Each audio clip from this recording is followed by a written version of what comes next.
sea level rise and temperature, rainfall pattern, and severe cyclone. Basically, this data is collected from secondary source, and the sea level rise at 12 millimeter per year between 2002 and 2009, according to Hajra, and which is much higher than the global average of 3.27 millimeter per year between 1993 and 2010. And temperature daily minimum temperature is increasing faster than the daily maximum temperature, leading to shorter winter and longer summer in this area. According to Vishnu, and air temperature over the Bay of Bengal is increasing at a rate 0.019 degrees centigrade per year. If the current trend continues, temperature will rise by 1 degree Celsius in Sundarban by 2050. And rainfall pattern, annual rainfall pattern has moderately increased, especially in post-monsoon period between 1990 to 1999. People have experienced delay in monsoon and sometimes heavy precipitation at the harvesting time, leading to huge crop loss. And severe cyclone storm over the Bay of Bengal have increased by 26% during the past 120 years from 18. The reason for migration. And the climate is the important driver of migration in Indian Sundarban. Lots of people have migrated from their own habitat permanently or temporarily for the last few decades. This paper has identified 3 factors of migration: environmental, economic, and social.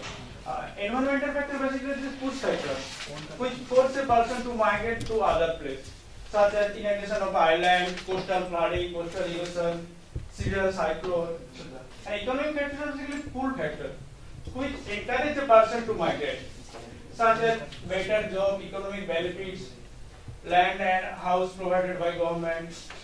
And can you go back to the objective? Yeah. Okay.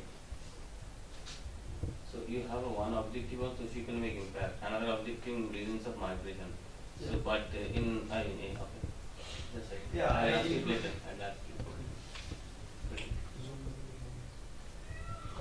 This one, right? Social factors are the combined of pull factor and push factor, such as political benefits. 7 minutes.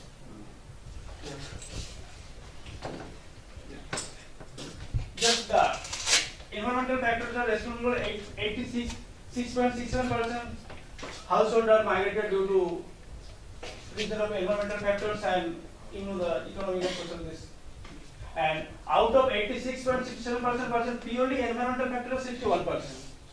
And out of 33.2% economic factors are purely economic factors are 8.33 and purely social factors and 3 factors are jointly responsible for 6.67%. And we also differentiate the migration in 2 parts: it's permanent migration and there is temporary migration. And out of permanent migration, proactive migrant and reactive migration. Proactive migrants are those that anticipated the mentioned development or event or in advance to their occurrence and plan to their migrated in the state, and the percentage is very low, very 5.67% people. And reactive migrants are those that migrated as a reaction to life and livelihood threatening development and events. And also, one paper already published, we calculated the cost of damages of the proactive migrants is to be 1.78 million per family, and cost of damages of the reactive migrants is to be 1.83 million per family. How you calculate it? Yeah. This calculation, cost calculation. We collected to data on the basis of design question the household assets. So with land, there are other livestock resources and other, and the current market price we just multiply and then calculate. Energy change in land distribution. Climate, the key factor of land loss in Indian Sundarban. Cumulative land loss is 10 most erosion prone island in Indian Sundarban in 10 kilometer during. In Sagar Island, cumulative land loss is 343 square kilometer in the same period. But we calculated the 2009 and 2030. If you see the landless farmer was 38%, but in 2013 it increases 60%, and from 1 to 3 bigger, less than 3 bigger, it is 24 to 30%, and if you go the large farm or medium farm, basically they are decreasing in this way, but to go the this bigger, the landless farm is increasing and small farm are also increasing, but medium or large farm are basically decreasing in this way. 3 minutes. Change in livelihood only 62.3% people have changed their original livelihood and agriculture to opportunity, and basically in this area livelihood occupation is a feature of this area and none of the source of earning is strong enough to sustain family. Second, food security. Basically we divided in two parts: proximate causes and root causes, and fall in cultivated land area, crop loss, high population growth, and falling. The three main reasons for threatening food security: fall in production, high rate of population growth, drop in purchasing power. Impoverishment. You know, it is a region of national issue, but also a global issue. Poverty is a strict social phenomenon. It has many regions, but the landholding of this family. Conclusion. How many slides? Slowing down. Full time, sir? How many slides? 24. We just go to the conclusion, then we'll take question answer. It will be there only. Then you can go back again to the slide. I Okay, think just this will be interesting. just drop out ready with our discuss later, and then this is the scenario. Okay. This is already we discussed the four indicators of climate change: sea level rise and this, and after that the fall in cultivated land area and fall in productivity, huge crop loss, and electricity. And three factors already we discussed: fall in production, fall in cultivated land area, fall in productivity, and huge crop loss. And another issue is the impoverishment. Poverty is many regions, huge population pressure, loss of livelihood, slowing down human capital formation, loss of assets, and also fall in production. And threatening food security is the fall in production, high population pressure, and also impoverishment. And two factors threatening food security and impoverishment also is a interconnect between environmental degradation. This is your model. Yeah. This is your model. Yeah. Actually, this is just severe climate change impacting various factors, and we also the vulnerability on the basis of 10 variables in the 4 indices. We already discussed the light approach in 7 villages based on light framework. In our study, 10 variables we choose from 4 focus indicators. Okay, and this you have taken from MDG directly, or you have taken some from earlier author or something like that? actually, light approach already developed by Professor Joyce Roy in 2006. Already 4 indices. But variables are already new. We 10 variables. Yeah, variables are same, but framework is same. And we discuss and And do you know Anna is working with Jayashree? no. So Anna. my anchor guide. Anna. Who, Yeah, oh, no. You know that? Yeah. And I'm working with Professor Siddharth. In that. Yeah. And Go to the conclusion, then we will ask. so from this model, you can say which strategies adaptation, which adaptation is maladaptation and true adaptation on the basis of this model. Okay, and you can say that which village also vulnerable compared, and another is use the row wise. You can say that which indices is extremely vulnerable. Okay. You indices you explain little bit. This is important. You explain it. Yeah. Actually, from livelihood we take 2 variables, and in the empowerment we took 4, and you know this is DS is Dobrat Sipur villages. There is highly vulnerable 6.5%, and list is the Chemaguri, yeah, another village. And if you can say row wise, then it's the 62.5%, 5% is for number of opportunistic livelihood. So, and for in monthly expenditure more than 10%. I will conclude.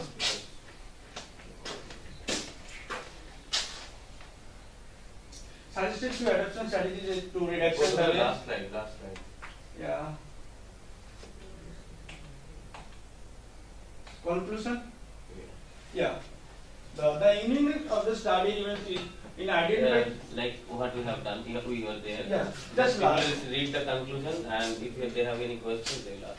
Basically, this paper is an honest attempt to provide valuable suggestions to policymakers, especially in micro level, to help them to identify exact problem and differentiate between maladaptation and true adoption strategies, and to formulate appropriate policy in future. Okay. Thank you. Any question? Clarification? Yeah, your topic says climate. Myself Chandrasekhar Bhayandari. Okay, basically I'm going to talk on consumption smoothing and climatic extremes evidence from a farm household sample of eastern coastal India. Actually, basically the climatic extremes have taken both the cyclone and flood. So how, because the cyclone and flood is basically affecting the farmers, basically affecting the farmers. So how the farmers are trying to smooth their consumption, how farmers are trying to cope with the coping. Basically in economics we call it consumption smoothing. How the farmers are smoothing their consumption, basically taking the coping measures. So I'm going to talk on that. Basically my structure of presentation will be introduction. Basically I will give an introduction about the consumption smoothing, risks and shocks what the sample farm households are facing in my study area, and methodology, how what the sources of household vulnerability, and theoretical framework for the household level vulnerability, and study area and econometric assessment, and result and discussion, concluding observations. Basically, look, the Indian farmer household basically vulnerable to different kinds of climatic extreme events like cyclones and floods and drought. Basically, it has negative impact on their livelihood. Like welfare measures, like we generally take a proxy because welfare is a relative term. We cannot measure it. We generally take a proxy to measure the welfare, which is basically income, affecting the income, consumption, and productive assets, health also, child schooling, and occupational choice. Actually, it's affects the farm households. Okay, but in the meantime, the farm households are taking different coping measures to cope with the shocks, And the coping measures are two types. One is ex ante, another is ex post. Actually, in the development economics literature, it's called as ex ante is called as income smoothing, while in climate change literature, it's called as proactive. Both are same because the actions are taken before the occurrence of the events. And ex post, basically in development economics literature, you can find it as a consumption smoothing, and in the climate change, it's called as reactive. And the actions are taken after the events are occurred. Okay, so basically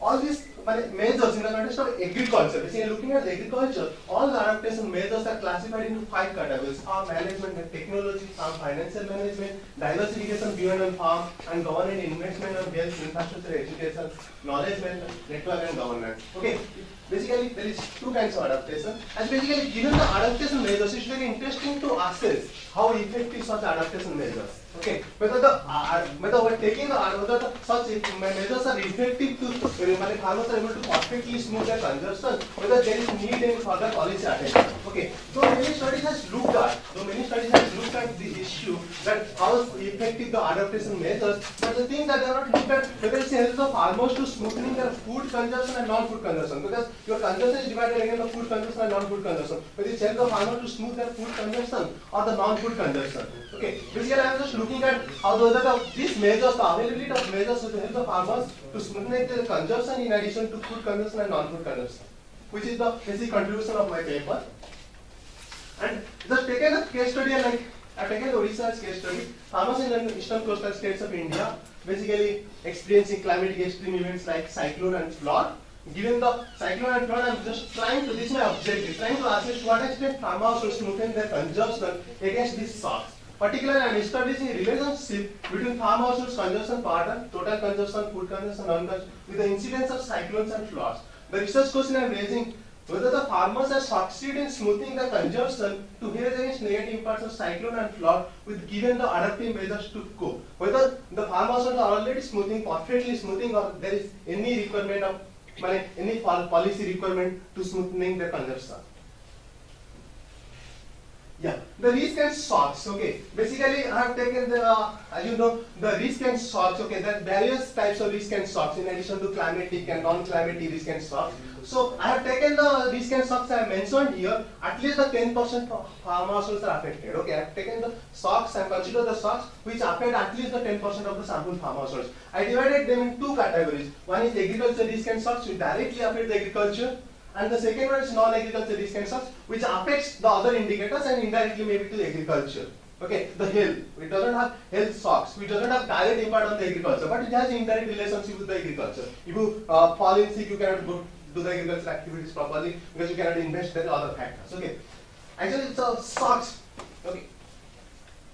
Okay, these are the shocks I have taken. Basically, I have asked the farmers, basically the percentage of households affected by the shocks, whether the shocks are idiosyncratic and covariant. Idiosyncratic is that if it affects individual households. If the shock affects the individual household, it's called as idiosyncratic. Covariant, if the shocks affect the majority of the households in the village, or the shocks affect a different group of villages or the district, is called as a covariant shock. In example, cyclone and flood are the covariant shocks, any health shocks, any marriage shock, which is kind of individual shock. Okay, and the impact of risk shocks, but like whether it's affected your income, whether it's affected both income and consumption, and percentage of reporting the whether this shock is a major shock, which generally affect them highly.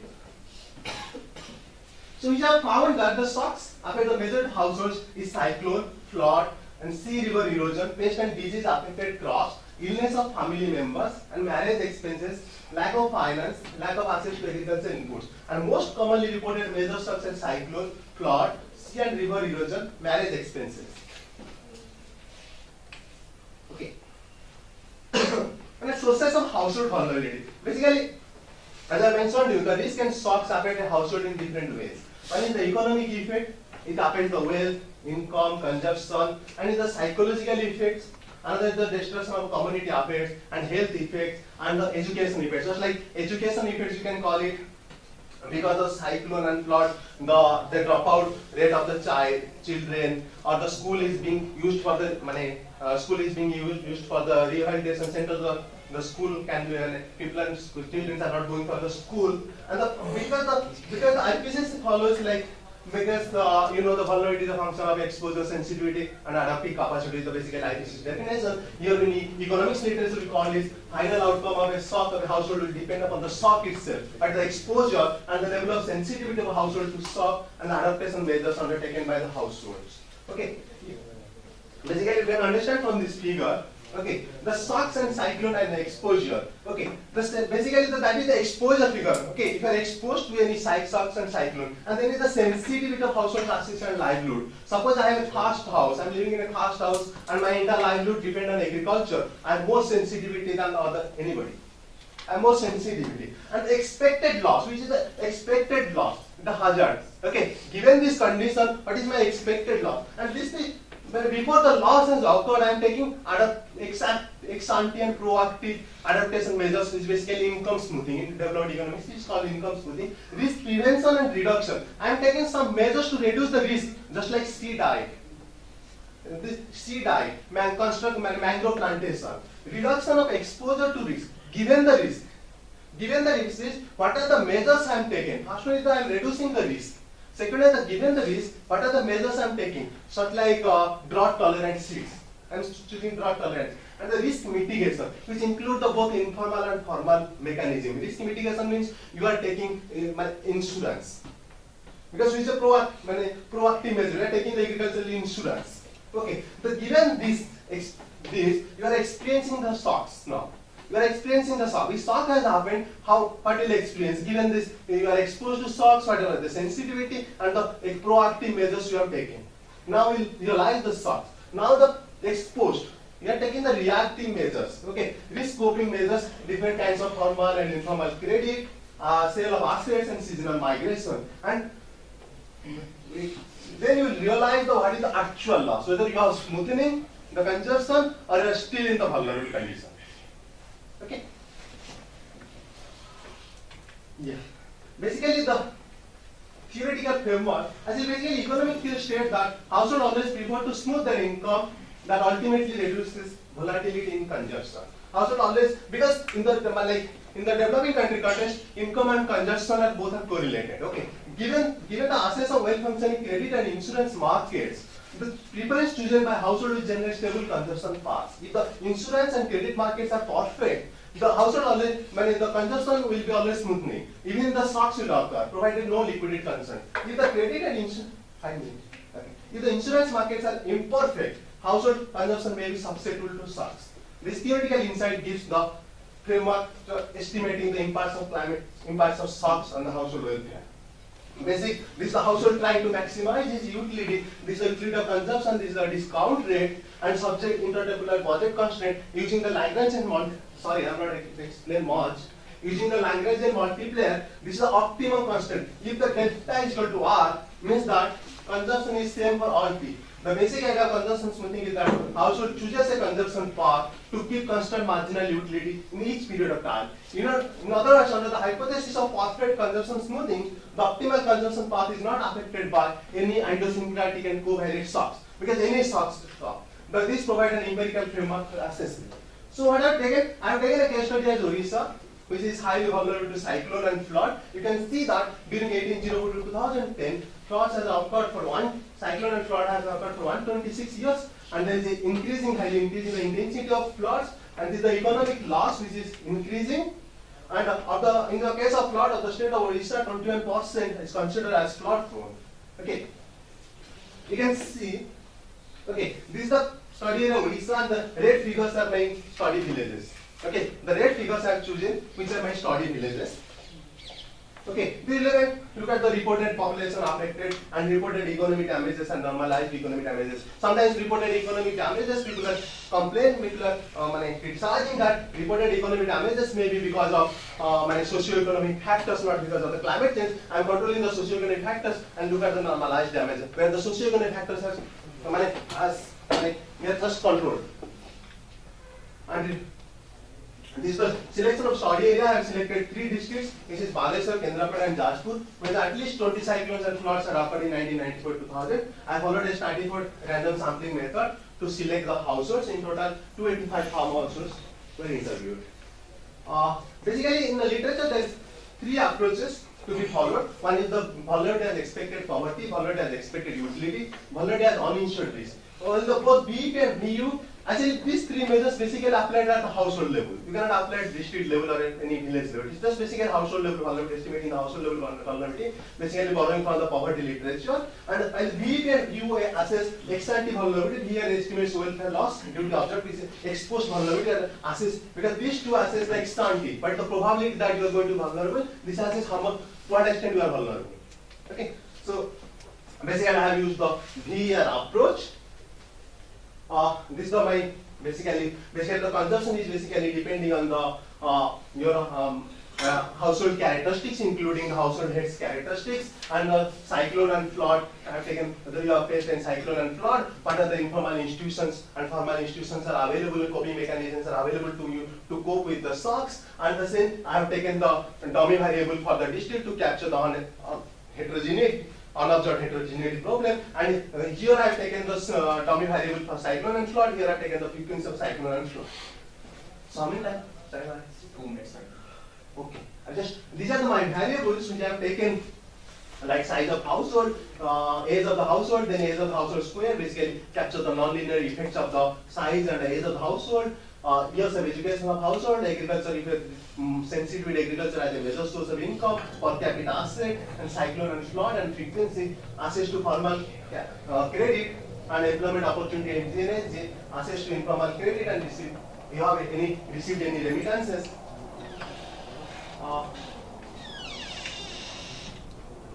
Okay, I'll just go to conclusion. I just explain.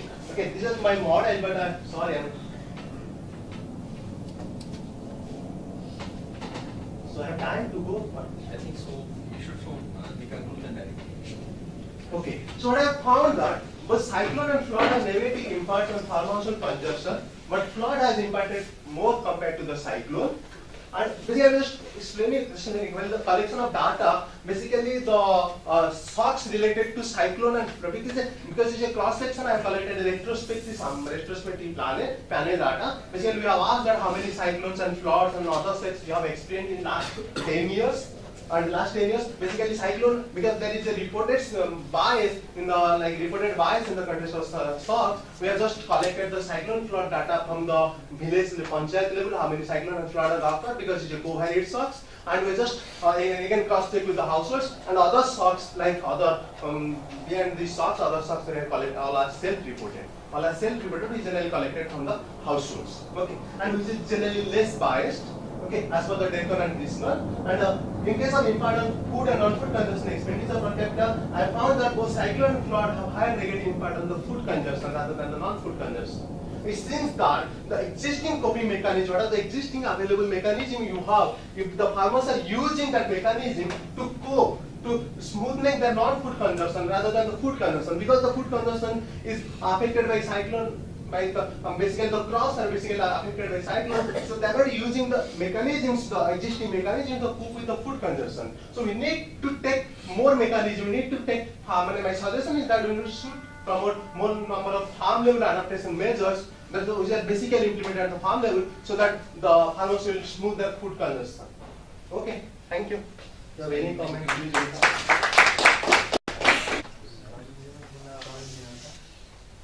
Today I am going to talk about measurement of sustainable development. Sustainability. Because of last 2 days we are discussing about sustainable development.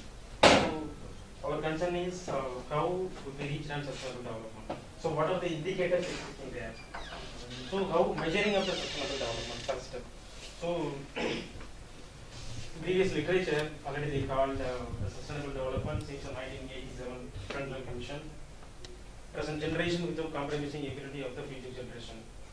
So meet their own needs. So we are consuming too much without any payments. I mean, good air, good water, etc. Like of the forestry resources also. So our concern is how calculating of the GDP. The first thing. The GDP, what are the limitations in the GDP? Limitation in the GDP means what are the missing variables? That is our part. So you know about the GDP. GDP means of the production, consumption, expenditure, all these things, export or import. Where is the environmental goods and services? That is the concern. So once implementing or included of the environmental goods and services, so what are the real GDP? That is called the green GDP. So one of the measurement of indicator of sustainable development, the green GDP, I mean general saying that is the weak sustainability, indicator of the weak sustainability. So based on the previous literature, since of 1993, Neil Atkinson and David Pearce, they proposed of the genuine saving rates. What do you mean genuine savings? So you know about the savings. Individual saving, business saving, this is a national savings. Where is the genuine saving? What do you mean with genuine savings? That is the problem. Genuine saving means, net saving, the loss of value of environmental resources plus environmental degradation. That is called the genuine savings. That is the means of the green accounting, green GDP. So the background of the study is already mentioned conventional national income accounts. Net saving is a kind of reducing only depreciation of the physical capital from the gross saving. Then GNP or GDP offer an incomplete answer to the sustainability. So another one important issue in GDP, GDP is already missing about the welfare. I mean welfare and wealth and well-being. So GDP only calculated of the production, consumption and all these things. What about the welfare or well-being? That is the concern, the developing and developing country. So once including of all environmental goods and services, the present generation, then comes to the future generation. It is called the intergenerational well-being and intergenerational equity. So sustainable development necessarily entails creating of the maintaining of the wealth. So recent World Bank report already they mentioned the comprehensive wealth. What do you mean comprehensive wealth? We calculated, we have previous literature mentioned that we have the 4 kinds of capital: human capital, human-made capital, natural capital, then of institutional capital. So except of natural capital, I mean any government, national government, I mean developing countries or developed countries, they have calculated GDP. or total wealth, except of natural resources. So once including of the natural resources, that is the real wealth of nations. That is the comprehensive wealth. Then that efforts of the depletion of the natural resources and degradation of the environment, they have not until recently been considered a measurement of national savings. So a recent paper, Kenneth Arrow, the Nobel laureate, he published one very good paper in Environment Development Economics, measurement of sustainable development. That is the indicator of sustainability. Then a new estimate of the genuine saving features out of the coverage of natural resources. So this paper mainly focus on the natural resources, how integrating to the national accounts. That is the main thing. For example, more than 700 million of the population in India, they are depending on the, climatic sensitive, they are depending on the climatic sensitive sectors like agriculture, fisheries, forests, and etc. etc. So what are the economic value of the forestry resources? So we calculating of the forestry resources, we calculating only major forest product without calculating minor forest product. So what are the minor forest products? So how creating economic value to the minor forest product? That is the matter of the green GDP. This is one of the indicator in the genuine saving. Still, India, we don't have any good kind of experiment study. Experience study in the genuine saving rate or green GDP. So that's the reason I try to calculate up the genuine saving rates. I selected some of indicators, mainly 7 indicators. I will explain to you. Then why we need importance of the genuine saving for this our country, not only our country, then all over the world. So present generation we are using lot of resources, the exploitation of the natural resources. So whatever we left our future generation, that is the concern. That is called of the intergenerational well-being. So include the data and methods of the calculation and significance engagement in the even of the human resources. Then why genuine savings calculations? So genuine saving is useful to the policy makers. So policy makers, they are concerned about our natural resources. How calculating, how policy formulating for the conservation of the natural resources or reducing CO2 emission or control of the pollutions. That is a major concern. Once implementing of the genuine saving rates, calculated genuine saving rate, any state government or central government, the policy makers, they are more helpful in the policy analysis, allocation of the fund and all these things. Then indicator of the sustainability, but as a means of the preserving resources. Then environmental issue with the framework familiar to the finance and development planning ministers. For example, previous two presenters, they talk about climate change. How climate change impact on the agriculture. So the climate change impact on the agriculture in the context of the loss of GDP or loss of state domestic product. How much they contributed to the state domestic product through the GDP, agricultural productions. So last of 2 out of decades, India, we lose of around 3% of the total GDP, loss of GDP from the agriculture. So how implementing of the policies, that is more to the policy makers.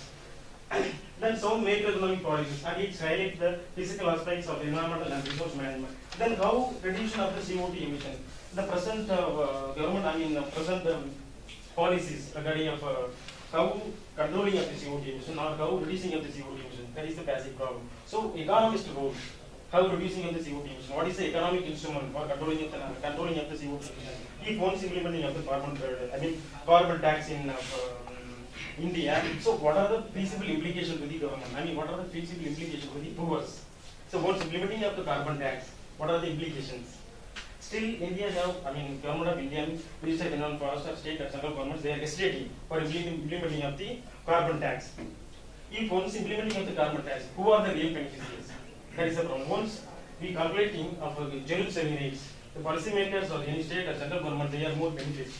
So what are the financial allocation to the control of the GDP, control of the CO2 emission or prevention of the natural resource degradation. So since collecting the resource royalties and charging pollution taxes are basic ways to both rise of development finance and the ensure the efficient use of the environment. So how efficient use of the environmental resources. So basically India, they are more than 60% of the population, they are depending on the natural resources. So what are the how efficient use of the natural resources? That is the problem. Then there is a question, so whether an economy is a sustainable form. So the environmental economics literature, then ecological economics literature, we are trying to testing the present economic development, present economic growth going on the sustainable path. So how measure of the economic development? That is the problem. I mean, how measuring it is this present economy is a development economy. I mean growth economy, and development economy, and underdevelopment economy based on the indicators. So this is the measurement of sustainable development. So one of the indicators for the weak sustainability. We have the two kinds of sustainability: strong sustainability, then weak sustainability. The genuine saving is under category of the weak sustainability. So how is the impact of the future generation? We are using, I mean, the present exploitation of the natural resources have impact on the future generation. Based on the predictions, I converted only one objective to estimate the genuine saving rate in India based on the some ANSYS data. This is a literature previous studies. The first studies of the Pierce and Atkinson based on the London School of Economics, London School of Environmental Economics started. They engage in sustainable development means the national wealth. I mean natural resources, then national wealth. So Adam Smith calculated. Adam Smith mentioned the wealth of nations without calculating of the sum of the natural resources. He calculated of the. I'm not criticizing about the previous father of nations. I mean father of wealth of nations. So he calculated only the mineral resources. Except the mineral resources, we have number of natural resources. So the sustainable development in the context of wealth of nations, the comprehensive wealth of nations. Then second of Atkinson and the Hamilton Cleveland. This is the first estimation of the genuine saving rate published in the World Bank Development World Economic Review paper. Then this third button was Dasgupta, Madar and Hazing, which means comprehensive wealth accounting. Then the recent publication by World Bank comprehensive wealth sustainability. So this what do you mean by sustainability first? The sustainability means non-declining per capita utility. That is the called of sustainability. Based on the previous literature, how the natural resources we are using non-declining per capita consumption. We are using at present whatever we are using the per capita natural resources or any other kind of capital, we left some of the resources for our future generations. So non-declining per capita consumption our future generation. That is called the sustainability. Then after that, how calculating of the genuine saving rate. First, this is the cross saving based on the data. Then the depreciation of the fixed capital. This is the net saving, called net saving. Then plus environmental expenditure, investment on the education. Then come to the depreciation of the natural capital. This is called of the genuine saving, excluding pollution damages. Once including of the pollution damages, that is called of the genuine saving. Like of recent World Bank report, they calculated genuine saving for the world level. But sub-Saharan worst genuine saving, negative worst genuine saving rate because of they have lot of natural resources. The recent Joseph Stiglitz lecture, and he also found them. Sub-Saharan, particularly developing countries, they have a lot of natural resources compared to developed countries. So, developing countries is a huge natural capital. So, how the natural capital use and sustainable use for our future generation? That is the problem. So, they don't have a good kind of environmental management strategy. So, how use of the economic instrument, genuine saving rate, helpful to the future generation. So this is the estimation of the genuine saving rate. So after the presentation we will discuss. This is a methodology based theoretical framework, Pierce and Atkinson based on the indicator challenges to social welfare. So what do you mean by social welfare? So natural resources, how impact, how implication to the social welfare or well-being or value. That's a problem. Please. This is the indicators of the wealth economy. So what do you mean by wealth? This is the human capital, human mad capital. This is the human capital. This is the natural capital. Then the genuine saving rate, so the human capital changes. The country seeking short-term growth and the express long-term ability, maybe the positive utility is generated. So how the changes, so we have a lot of discount rate. The discount rate have impact on the climate change also. That is the problem at present. This is the methodology. This is genuine saving rate, genuine national saving, then of man-made capital, then natural capital, then expenditure on education. This is the human capital. How calculating of the depreciation of the physical capital. This is the investment of the physical capital. This is depreciation rate, and then depreciation of the natural capital. So we have two kind of methodology in the net present value, then of net price method based on the Ricciuto 1989 based asserting the how calculating of the, how calculating of the depreciation of the renewable resources than non-renewable resources. If we have the renewable resources, substitute goods we have. So how if you come to the non-renewable resources, we don't have the substitute for the non-renewable natural resources. There is a problem. You know, you put the mining problem, extraction of the mining. Based on the profit and rent, but not renewable natural resources calculating. This is environmental degradation methodology. Then human capital. Human capital means attaining at the schools for the years. This is a data basic data. This is the indicator of the GDP saving rate. I selected the data from the 1971 to 2006. Consumption of the fixed capital based on the world development reports and net savings, expenditure on education. Particularly expenditure on education, India still we have the less than 2% of the total GDP. Then depletion of the energy resources. If you ask a question, I will explain all these things. Then depletion of the mineral resources. Then net forest depletion based on the food and agriculture organization methodology. Then CO2 damages based on The last slide, just try to finish it, please. Yes, yes. You are running short of time. This is a wealth, total wealth by the type of asset and income group. The total asset means intangible capital, then productive capital, natural capital. Meaning of intangible capital means of the skill, education, then of all these things, based on the human capital. Productive capital means human productive capital, then of the natural capital. Means the lower income, lower and middle income countries, on world level, I mean lower and middle income countries, they have good natural capitals compared than developed countries based on these World Bank Development Report. This is a total of 3 countries, producing capital, human capital, then natural capital. This is the India wealth estimate for 2005. What are the, this is a total wealth. So we mean wealth only production, consumption, or expenditure, all these things. We include all these things. Subsoil account, timber, non-timber forest product, protected areas, then crop land, culture land, natural capital, provisional capital, plus urban land, intangible capital, and the total wealth. Based on the 2005 data, this is the genuine saving rate for the world countries.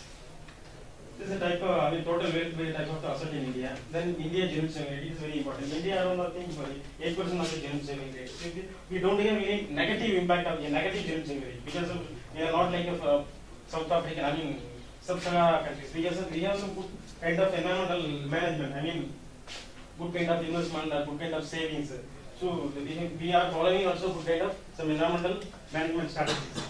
That reason we don't have any negative genuine saving rate. If once negative genuine saving rate, we identify negative genuine saving rate in developing and developed countries, there is an unsustainable development of the economic growth or economic development. So the present economic development going on the sustainable path. That is the question now. So India, we don't have any negative sustainability. We don't have the positive. We have the positive, it's not negative. I think so. This is your final slide. Yeah, this one. Each indicators.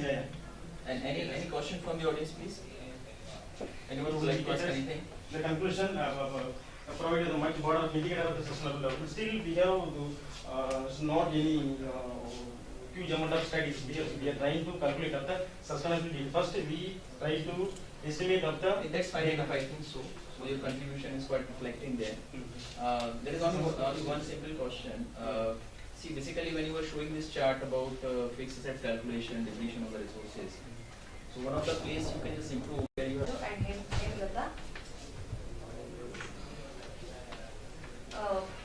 In a very short span, as already you know, 2 speakers were speaking about vulnerability and the adaptation strategies wherever it's needed. Where for adapting all those things, the main thing is needed, the financing thing. Here in this presentation, I'm looking at the source of the funding agency, contributing agencies, and later on inflow and outflow of the fund for a country in financing adaptation, and what are the issues in the disbursement and adaptation and approval. So already we know that climate change is a thing which is going on at a very faster rate, where we have to think more to keep our country on the safer side. So let me know what is a climate change. Climate change means a long-term statistical expression of short-term weather. Basically, the climate change we can indicate there is a change in temperature, rainfall pattern, and land precipitation. Here we can note down there is a gradual increase in temperature of 0.8 degrees Celsius, which is done by the IPCC by 2007, and there is a change in the warmest temperature from 1988 to 2000. So, and there is a gradual significant change in the precipitation over larger areas. You can notice the Western countries where there is an increase in the precipitation, and where about India and African countries there is a decrease in land precipitation. Mainly these are all happening because of the climate change. And major contribution to the climate change is greenhouse gas emission. Where the greenhouse gas emission, you know, there are the main component of these greenhouse gas emission gases are, one is CH4 and one is carbon dioxide and nitric acid. Where the present proportion of CH4 emission is at the 369 ppb parts per million, and about in the CH4 emission is of 1879. And there are many studies which is indicating from earlier to now, it's like in the CO2 level it's a 40% increase, and in the CH4 level it's about 1,870% increase. Sorry, 167% increase in the CH4 level. When these are all happening, what is the essential thing which is needed for us? That's the thing where the UNFCCC has come up with a financial framework. These are all reflecting the climate change is finally resulting in these effects like flood, drought, and riverbank erosion, cyclone, waterlogging, and salinity. In order to overcome this effect, the UNF has come up with a financial framework. Like there are the key components which is needed to tackle the climate changes. One is mobilization, another is institutional arrangement and delivery. In order to address the adaptation, mitigation, and technology component, these are the three very important things for any country to come up. And here, basically, the institutional arrangement is the one where is the high challenging task is held. And later on, who are the main source for, which are the main source for this climate change? Here, the multilateral, bilateral, multilateral donor regional, and multilateral donor national are the sources of climate change finance which are contributing for the climate change. Where you can look at that 65% of the sources of finance is coming from the multilateral, and 23% is coming from the bilateral. You may ask here, which are the multilateral who are contributing here? The major multilateral are Green Environmental Fund, and the European Commission, and the Adaptation Fund Board. Here the bilateral thing is the Japan, UK, and the other countries are focusing towards the bilateral thing. And other than this multilateral and bilateral, national, regional, and private and public fund are also playing the major role in climate change finance. And next, let me move on to which are the agencies which are focusing towards the climate resilience. You can see here the Adaptation Fund is the main focus, where the agencies are funding more towards the adaptation when compared to other two. Here REDD means reduction emission from degradation and deforestation. When compared to all the three, the adaptation is the most highest thing which is given the high priority here. And next, who are the contributing agencies for this? You can look over here with the World Bank, International Finance Corporation, International Monetary Fund, so and so. These are the 11 contributing agencies which are mainly focusing towards the climate change to help the developing countries. Here, among this, there are presently 24 funds for climate change finance from different countries. Among this, 90% of the disbursements is coming from Global Environment Fund, MDG, and Norway International. What is adaptation? We are speaking of adaptation vulnerability. Let me know the meaning of adaptation. Adaptation is an adjustment in natural and human system in response to actual and expected climatic stimuli or their effects, which moderates, harms, or exploits the beneficial opportunities. This is the funding agencies which are funding for adaptation. Here we have the data was collected from the climate fund updates, where from 2000 to 2011 we have analyzed and see, and you can see the fluctuation in the number of agencies funding. And here is the peak. In 2008, the number of funding agencies were high because the Kyoto Protocol came into the existence and there was an illegal commitment. So the number of agencies operating in the 2008 was very high. And this is the meetings of COP, of the Conferences Party, which was basically designed to develop the adaptation fund, which was, first meeting was held in the December 2005, where the basic elements of the funding which was needed for the countries was basically designed. Later on, in the second meeting, that is in the 2006 Nairobi, a decision was taken, and in 2007, there was in the third meeting, the adaptation board secretary and interim was set, where the GF and the IGF were acting as the secretary and the trust interim was acted by the World Bank.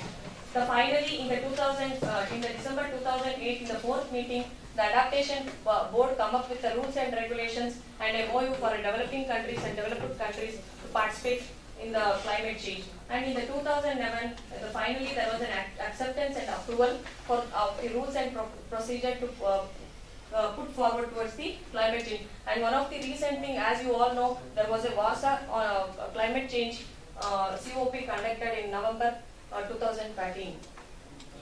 And this is the organization mechanism, how the Adaptation Fund Board is presenting. There are two representatives from national, regional, and one from small island, and one from least developed, two from Annex 1 and Annex 2, and two from non-Annex parties. Here, basically, there are Annex 1 parties is the developed countries, Annex 2 party is where the India is falling. This is the process of adaptation fund, where you can see there is the major fund is coming from pledged deposits, and where this the income generation is very less from the pledged and deposit, whereas approved and disbursed. The approval of the fund, you can note here, the very high amount is approved, but only very few amount is disbursed for climate change, where we have to think a lot towards like what has need to be done towards the higher disbursement. Yeah, this is the supporting countries for Asia. You can look at the amount of approved, disbursed, and number of projects approved here.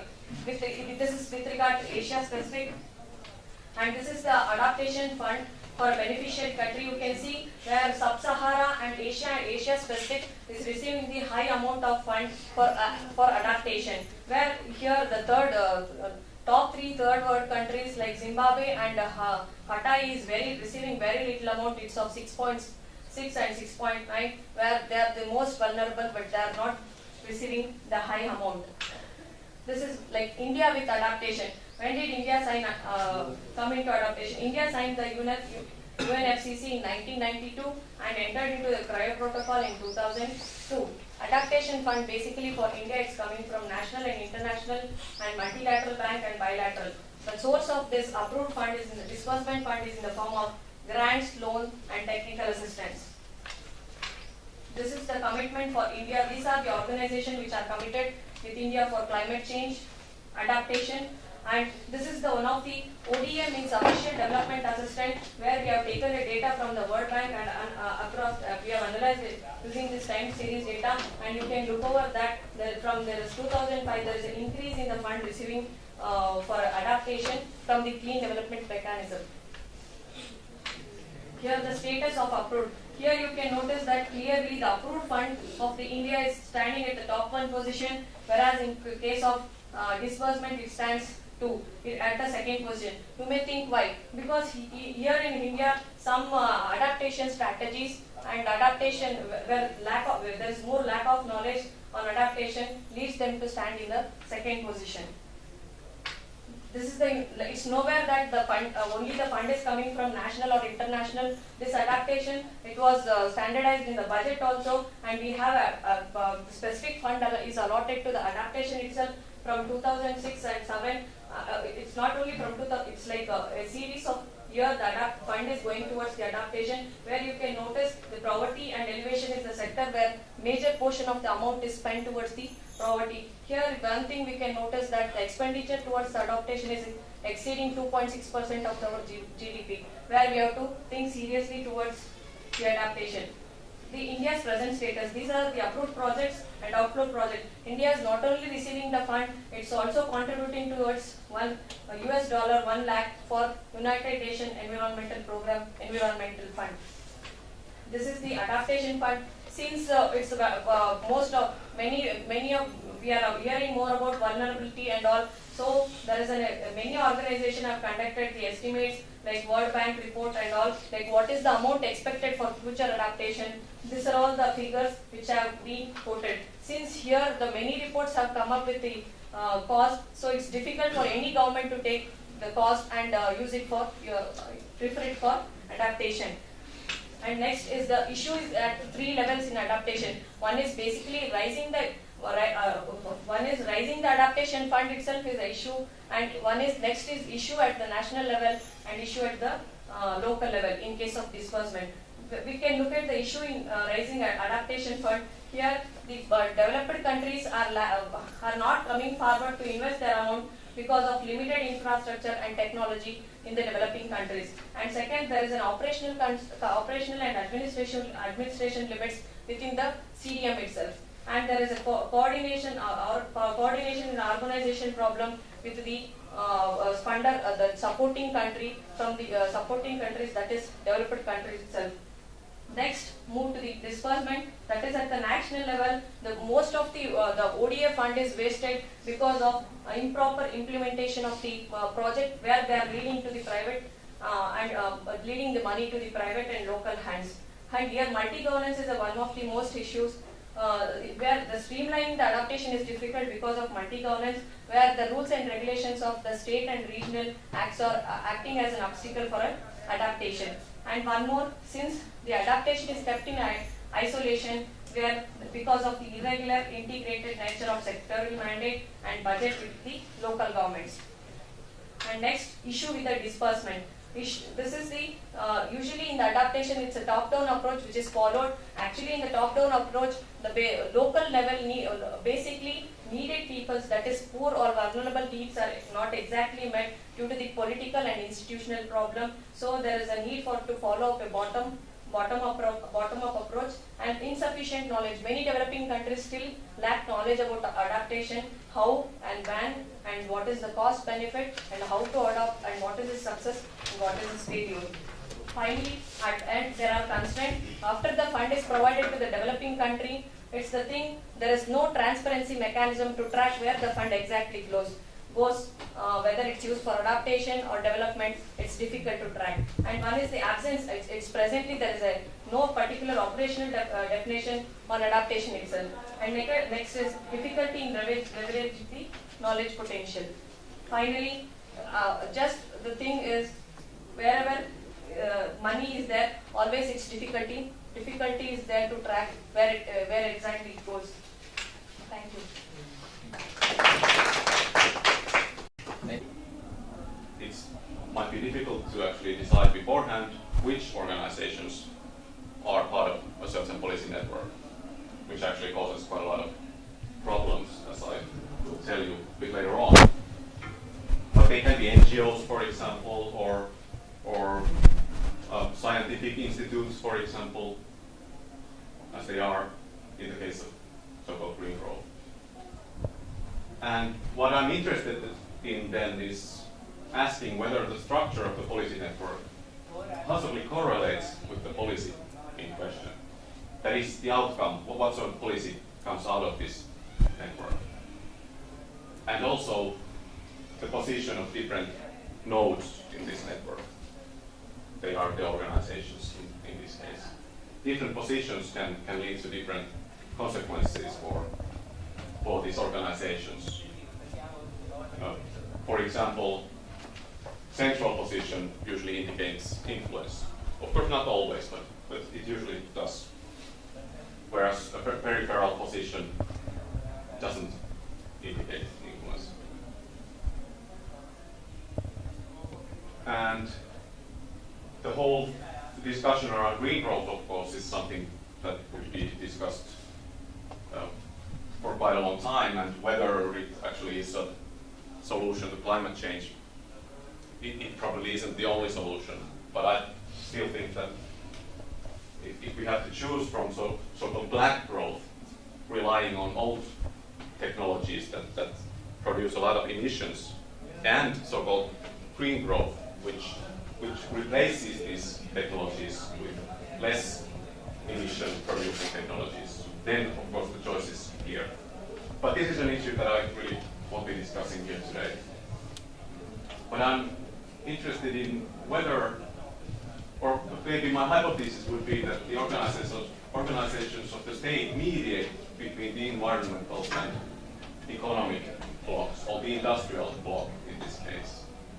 This would mean that the organizations of the state should be central nodes. And I'm also assuming that the network probably is quite sparse rather than dense. Dense would mean that there's a lot of connections between these organizations. This is likely to mean also that there probably isn't a common belief system in place. They don't think of this policy in the same way necessarily. If it would be dense, then that would probably indicate that there is some sort of common belief system in existence. Just a few words about Finland, because it might be a foreign country to you in many senses of the word, although I'm not going to go it is just a very briefly few words about Finland. It's a very small country compared to India, for example, only 5.4 or 5.5 million inhabitants at the moment in the whole country. But actually the country as such is quite large if you look at how its size in relation to some other countries. So it's quite sparsely populated. It's there in Northern Europe between Sweden and Russia. We've been EU members since 1995. And actually industrialization took place relatively late compared to Sweden, for example, in the 60s, 70s. Both countries, Sweden and Finland, are Nordic welfare states. They are also corporatists, which means that there's a lot of, and this is related to the multi-party democratic system also, but corporatism in this case means that the labor unions and the employees, they usually discuss issues among themselves and besides the democratic system in existence, besides having the sort of formal democratic procedures. Well, what I've been doing so far is that I've, as I said, trying to look into the policy network of green growth. That's a sort of a policy issue that is quite high on the agenda, political agenda in many countries nowadays, in Finland included. But it's hard to define who to include in this network. This is the boundary definition problem. How should I decide which organizations actually belong to this policy network? And that's actually an issue that I haven't been able to, I don't have a good answer to this question. I did an online survey for 500 individuals who took part in a meeting organized by a funding agency of the state. But the response rate was very low, considering that it's a network survey. If this were just a normal survey, 40 might be enough. But in this case, it's actually too low. And I haven't actually done proper analysis on this thing due to this reason. And I can't present any results here today. And this is the reason why I actually started thinking of going into a bit of a different direction with this whole side thing that I'm doing at the moment. And here I came up with the idea, and you might have noticed that what I just said was there wasn't much theory in it either. I tried to sort of come up with more theoretical ideas and started looking into this literature on socio-technical transitions. This is an issue that there was one presentation given by Anna from the Netherlands previously. And there they use these concepts of niches, regimes, and landscapes. I can't go into this issue too deeply now, there's no time, but the idea is that there's a sort of socio-technical regime usually in place which limits the options that we have in our policies and also in our everyday life. And then the broader landscape which sort of limits that regime in its turn. Whereas these niches are usually the places for sort of innovative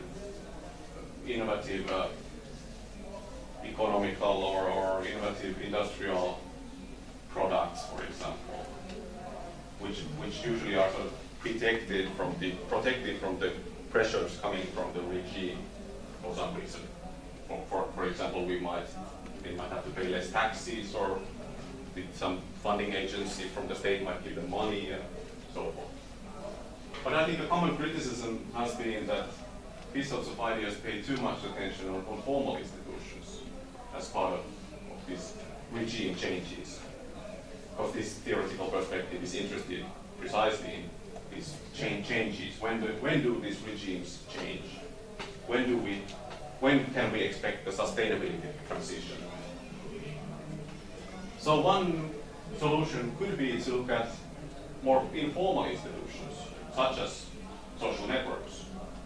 They probably are a way of, or they are an entry point for innovations into these broader regimes.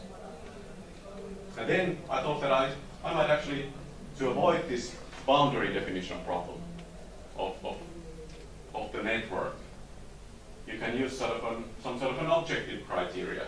In this case, I decided that, hey, I could look at these Finnish cleantech companies and the members of their boards. All companies have boards. This is objective public information. Who is a member of a board of a particular company? Just briefly to mention that the cleantech business is quite small still in Finland, but it's definitely growing. Quite the turnover. There was 15% growth in the turnover of Finnish cleantech companies in 2012, for example.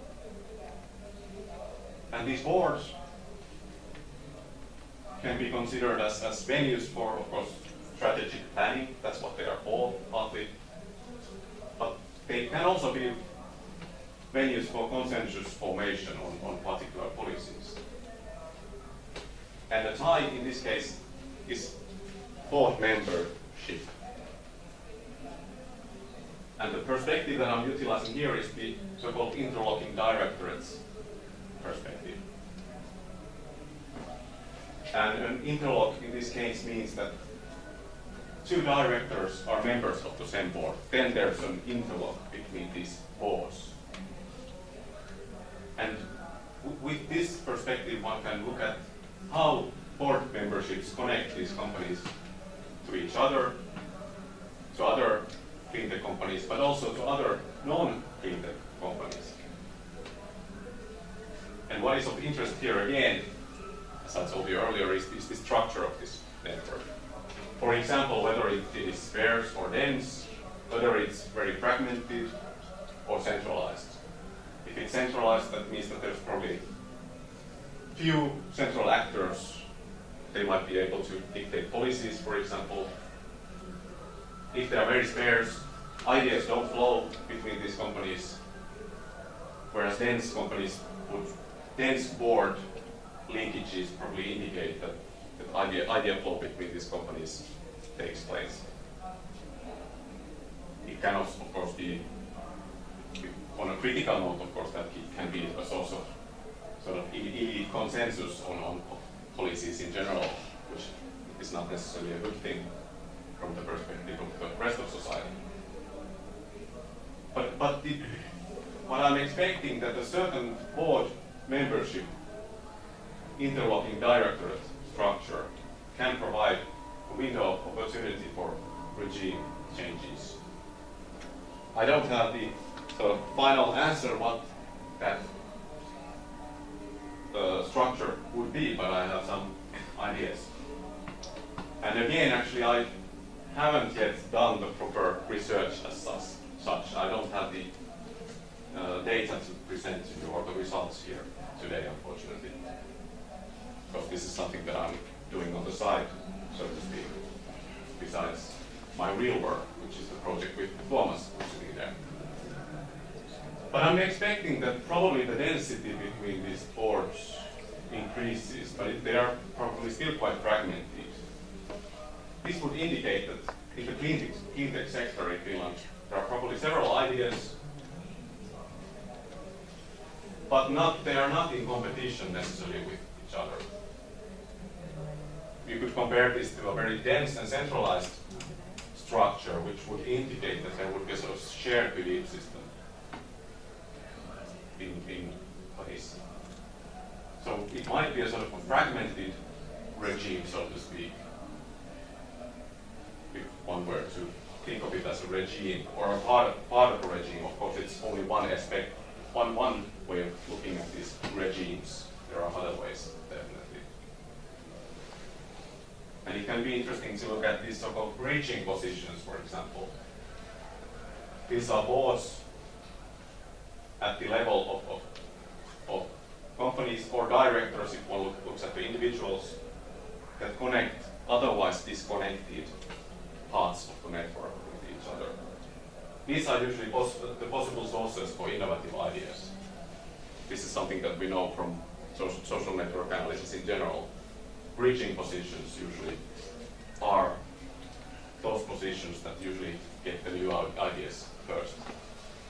Not always, of course, but the probability is higher. And this is actually where I end. I don't have any results, unfortunately. But I would be happy, of course, for any comments that might improve this research that I'm hoping to do. And to end, here's actually two different kinds of networks, of course, a bit different from the ones that I discussed today. This is the metro network of Helsinki, and this is the one in Tokyo. See the difference? This one is, of course, relatively small, not too many nodes either. Here there are quite a few. So Thank we you. are expecting questions. Yes. First, I would like to know. This paper is on comparative assessment of disposable plates, and I'm Soumya Jain, Research Associate at Department of Energy Science and Engineering, IIT Bombay, and it was written under the guidance of Professor Anand Rao at Center for Technology Alternatives for Rural Areas, Sitara. This is the overview of the presentation. Introduction, manufacturing process of the different types of disposable plates that have been compared, then the comparative assessment, followed by conclusion and discussion.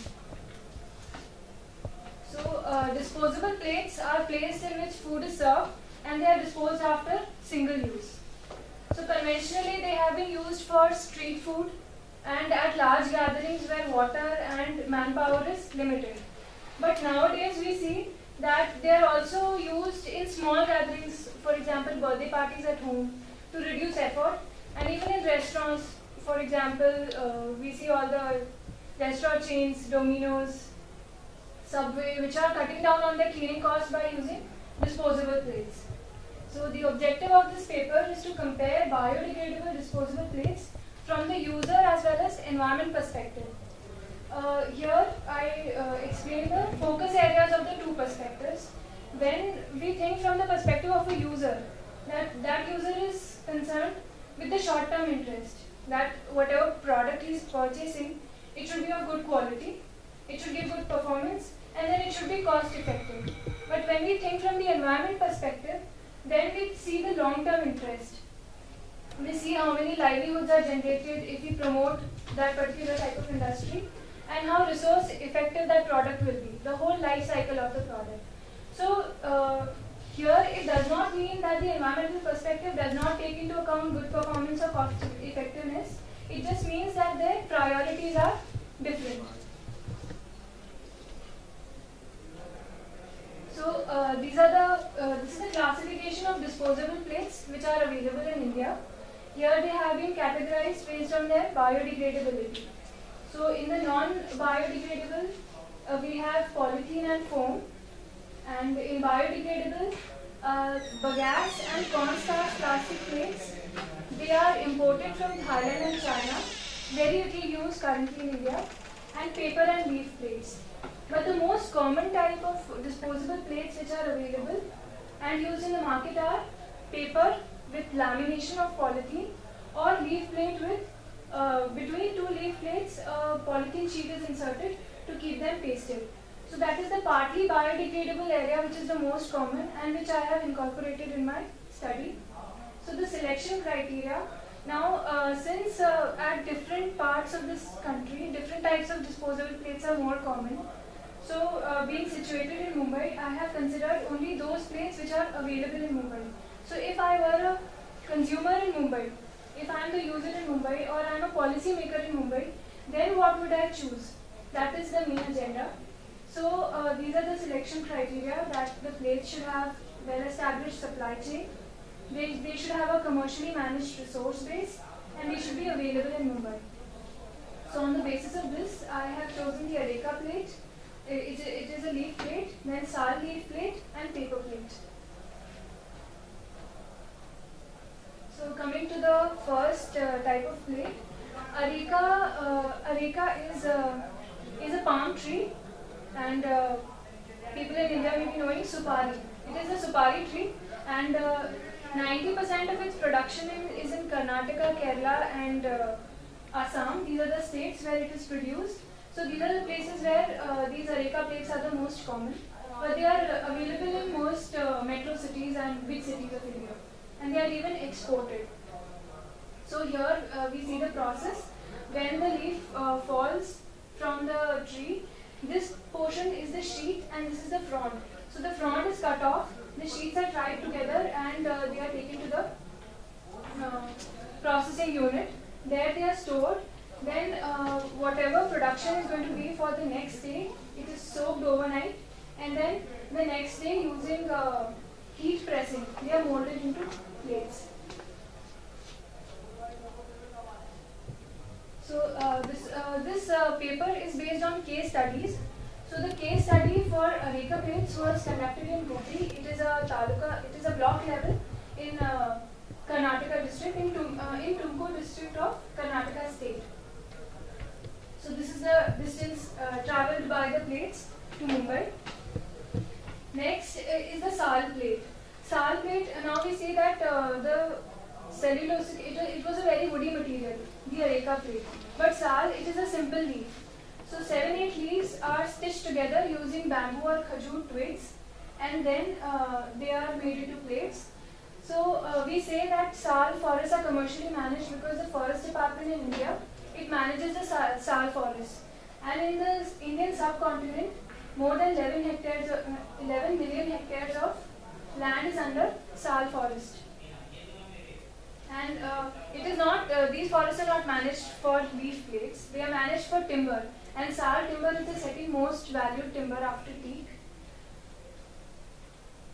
So it is just one of the forest products, the leaf plates. And this leaf plate business, Down to Earth, a magazine in India, they have quoted that in 2008, the leaf plate business of Orissa was more than 400 crores. So it is a very big business in the eastern part of India. And these same plates, my study area was in Orissa. So from the same trader, the plates are available in Mumbai, they are available in Bangalore, Chennai. So they have a nationwide supply. This is the leaf plate making process. First the leaves are collected, then they are dried for a day or two. After that, using twigs, they are stitched into plates, bundled, and transported to the processing unit. From the at the processing unit, they are molded using heat pressing, and then stocked and sold. So this is a new leaf. The leaves at the lower height, they are just plucked by hand, and at the greater height, they are using a bamboo and a sickle. They are cut. So Basta was the study area. Basta in Balasore district of Orissa, and this is the distance the plates travel. Next is the paper plate. Paper plate market is entirely different from all the leaf plate markets, and paper is sourced through informal agents. Like the places I visited, the paper plate industries, they will just through waste paper, they will collect from various places and they will make it into plates. So they procure the raw material, then in plates the cutting and molding happen at the same time. But in case of paper, first it is punched into circular or whatever shape is wanted, then it is embossed to create the better strength. So these are the three types of plates that have been compared. And this is a case study location. So the recycled paper comes, the recycling of paper happens at Ahmedabad. It is transported to Thane. In Thane it is made into plates and then it comes to Mumbai. So the tool that I have used for comparison is analytic hierarchy process. It is a structured technique. The data is organized into attributes of different hierarchy, and it is then used for as a tool for decision making. So this is a 3-tier hierarchy which I have used. The different attributes of the plate have been categorized in 3 primary attributes, that is performance, economic and environmental characteristics. And within performance we see thickness of the plate, the packing volume and the shelf life. Then in economic characteristics, the selling price, cost of machinery and productivity. In environmental characteristics, time required for degrading, water consumption and energy consumption. Now since time required for the lamination, the polythene and the leaf of paper is different, we have tertiary attributes. And in energy consumption also, taking production, processing and transportation separately, we have tertiary attributes. There are a wide range of disposable plates available in the market. So to compare, we need to specify which products are being compared. So these are the specifications of the products compared. The diameter, the layers, the stitching. Stitching happens only in SAL plates. The molding, all are like for Areca, the type of border, like there are plates available with different compartments. So this is only single border. And then polythene sheet, Areca does not have any polythene and the other two have. So these are the values of different attributes. The thickness is highest in Areca plate, it being very woody. And the packing volume, again because of high thickness, is higher for Areca. The shelf life is higher for paper because it is processed and the other two are organic. The selling price of Areca plates is very high in comparison to other 2 plates. And the productivity is also very high for Areca plates. And for, very low for Areca plates and extremely high for paper plates. Coming to the environmental characteristics, the time required for degrading, the water consumption. In Areca plates, water consumption is there because we are soaking the sheet overnight. And in paper, the water consumption considered here is for the recycling of paper. We consider the paper plate making right from the recycling to the processing. Then energy consumption. In processing, considering that all 3 use electricity for molding and then transportation to Mumbai.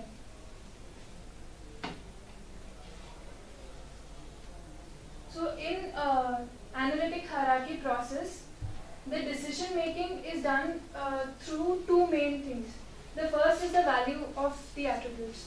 So when we go to the values, these values like the time required for degrading for leaf of paper in months is 6, 3 and 12 months. So this is normalized, and then there are pairwise comparisons of all the attributes. For example, we see here the user perspective and the environment perspective.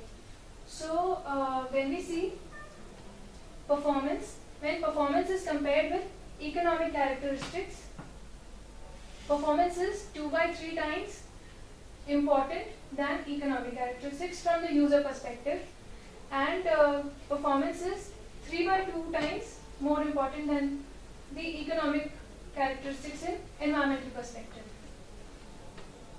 So these values are also normalized and we reach the final score to make the decision.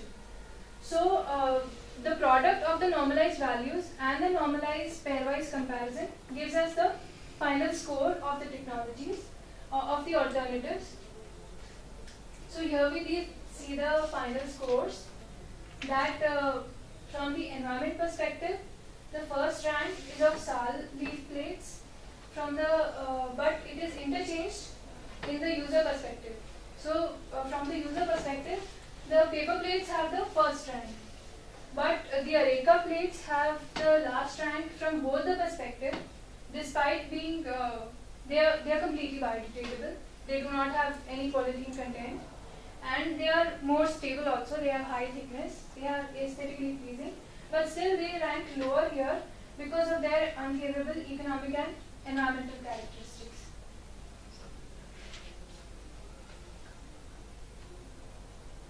So this is the conclusion of the paper, that paper plates are currently the cheapest and the most readily available.